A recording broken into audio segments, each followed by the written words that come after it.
opgeslagen uit. We hebben heel wat sightseeings gedaan vandaag. Het was best wel een pittige dag.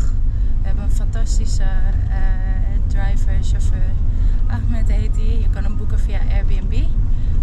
En ik zal in de descriptie zetten, of in de omschrijving zetten, hoe je hem kan boeken en hoe je dit doet.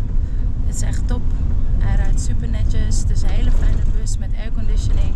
Alles. Dus het is echt super. En lekker met z'n tweeën. Zeker weten. Het zit er weer op. We zijn helemaal moe. Dus we gaan nu lekker naar onze hotelkamer even relaxen. En later gaan we een hapje eten zoeken. Je ziet het. Ik zie er echt niet meer uit. Moet je kijken. Oh. Dus ja, nou ja. Wellicht krijgen jullie nog beelden later. En anders tot morgen.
Nee.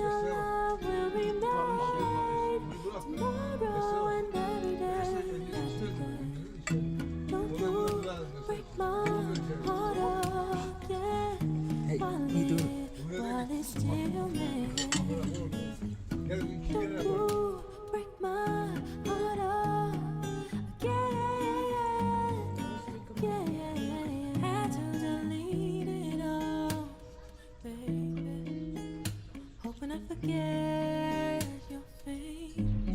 But the history's much too strong, yeah.